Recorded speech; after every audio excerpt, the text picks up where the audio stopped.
Hi, my name is Kim Wiggins, and I am role playing with one of my coworkers, and he has been admitted to the psychiatric facility due to a DUI and expressing suicidal ideations when he was pulled over by the cop. So I am meeting with him to see if he would be willing to go to a residential program to seek treatment for his substance abuse and also for some mental health. So we will start, and we're using motivational interviewing.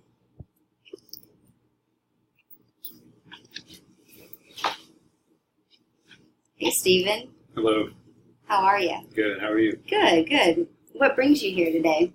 Well, I got a DUI a couple weeks ago, and so I'm kind of concerned about that. And it's still not known to the family, so I'm kind of considering treatment, although I've been against it in the past. Okay. How long have you been drinking? About 5 years, and I was sober for a few months after the birth of our first son. So, how progressive has your drinking gotten? It's gotten really bad over the past couple of months, and that's what's caused me to kind of question whether or not I need some treatment. You know, I wake up in the morning and I'm sick, and it's hard to pull it together to get to work, and then I have to hide it from my wife and the family, so it's become exhausting to have to do all that. Yeah, that sounds pretty exhausting. Yeah. So what would be a desire for change? Well, I guess it would be, to deal with the legal consequences of the DUI and then not let that happen again. And so maybe treatment is a wise decision to address the pattern of drinking that I've established. Okay. What would be some other motivators for you to go to treatment? Besides the legal issues, I know is one of them, but what would be some other motivators for you? Well, just to be able to be there for my son and watch him grow up and not be drinking all the time and, having to duck out so that I can hang out with the buddies and drink and, just to be there for my family and not have to call into work and miss out on, important family stuff. Yeah, for sure. So you did say you came in with a little bit of hesitancy about going to treatment. What are some of the barriers that keep you away from entering treatment? Well, I've been to a few 12-step meetings, and I'm not really big on the spiritual God stuff, so that's kind of kept me from treatment in the past. But I do feel like I have a problem, and I need to do something about it. I don't know if anybody's ever talked to you before, but there are other alternatives to 12 steps.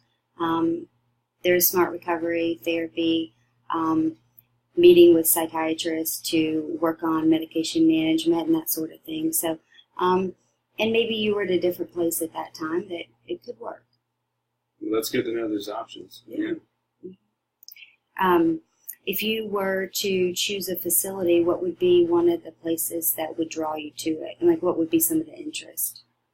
I guess to be able to do a lot of outdoor activities, maybe some stuff out in nature. That's always kind of been something I've wanted to get into, but never really had the opportunity. Okay. So on your paperwork, it said that you had had some suicidal thoughts when you got pulled over for your DUI. Are those still occurring, or? No, it came up when I was getting arrested, and I did kind of voice the fact that maybe I should, just give up and not even be here anymore. And but I don't feel the same way that I did, when I got arrested. So more just situational. Yeah, it was a very depressing time, and that had an impact on me. But that doesn't come up for me anymore. So you have some hope now. Yeah, yeah. So if we were to rate on a scale of 1 to 10, and 1 being I'm really far against going to treatment, and 10 being, I'm on board, where do you think you would fall into that today? Probably about a 6, 7, maybe. Okay. Yeah. All right. Well, I would say to write down some of the pros and cons about going to treatment, and then when I check back in with you tomorrow, we'll look over that and we'll see where you are. All right. Well, I can do that. Thanks, Stephen. Appreciate it. Nice to meet you, Kim. Nice to meet you, too.